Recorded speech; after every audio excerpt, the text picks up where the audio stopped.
আসসালামু আলাইকুম ওরহমতুল্লাহি অবরাকাতুহ। সম্মানিত উপস্থিতবৃন্দ, সবাই কেমন আছেন? আশা রাখি আল্লাহর দরবারে আপনারা সবাই ভালো আছেন। তো এখন যে বিষয়ে আসলে কথা বলবো সেটা আসলে একটা অভিজ্ঞতা। সেটা হলো, আমরা যেটা শিখেছি পড়ালেখা করে বা সমাজে চলাফেরা করে যেটা শিখেছি আমরা, সেটা হলো মানুষ মানুষকে ভালোবাসবে, টাকা পয়সা প্রয়োজন। কিন্তু বর্তমানে দেখা যাচ্ছে মানুষ টাকাকে ভালোবাসে আর মানুষ মানুষকে প্রয়োজনে ব্যবহার করে। স্ট্রেঞ্জ। এটা এটা কোনো প্রকারে আমি মেনে নিতে পারি না। আমি আমার প্রয়োজন আছে, টাকা প্রয়োজন আছে, আমার ভরপুর টাকার প্রয়োজন আছে, অঢেল সম্পদ আমার প্রয়োজন আছে। কিন্তু আমি এই অঢেল সম্পদকেও কখনো একটা মানুষের ঊর্ধ্বে আমি রাখতে পারি না।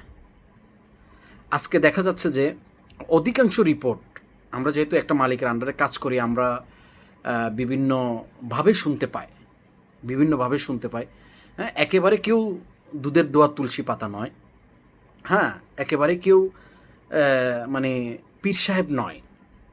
মালিক হোক শ্রমিক হোক উভয়েরই কি দোষ রয়েছে, কেউ ফ্ললেস নয়, সবারই ফ্ল রয়েছে। তো কিন্তু একটা শ্রমিক যখন একটা মালিকের আন্ডারে কাজ করে, সে কিন্তু বিক্রি হয়ে যায় না। আমরা এমনও মালিকের কথা নিজের কানে শুনেছি, এমনকি নিজের চোখে দেখেছি যে বিভিন্ন মালিক তার শ্রমিককে গালিগালাজ করছে, মা বোন ধরে গালিগালাজ করছে, তারপরে নিচু দেখাচ্ছে, তাকে অপমান করছে, বেইজ্জতি করছে। আমরা এটা দেখতে পাই। এটা শুধু যে আমাদের লেভেলে হচ্ছে তা না, আমরা উপর লেভেলেও দেখতে পাই।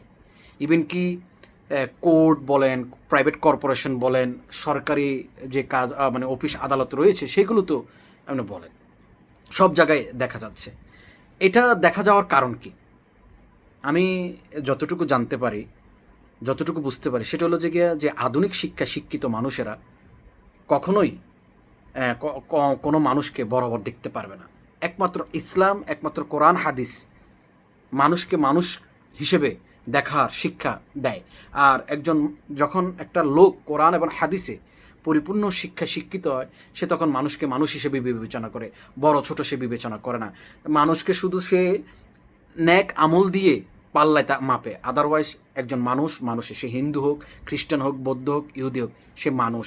তাকে মর্যাদা দিতে হবে, তাকে ইজ্জত করতে হবে। বড় দুঃখ লাগে, মানুষকে মানুষ এখন ভালোবাসে না, প্রয়োজনে ব্যবহার করে।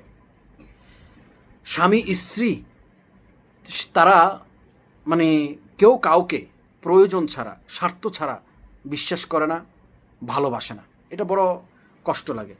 তো আমি চাই, আসলে আমার খুব ইচ্ছা, মানে আমি এই রীতিনীতির পরিবর্তন করা। আমি মানুষকে মানুষ হিসেবে ভালোবাসতে চাই।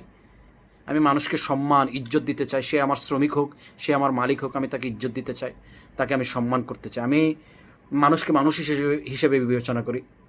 তো আল্লাহ পাক রব্বুল আলামিন সবাইকে আসলে তৌফিক দান করুক। আপনি টাকার মালিক বিদায়ে কোনো মানুষ আপনার কাছে বিক্রি হয়ে যায় নাই।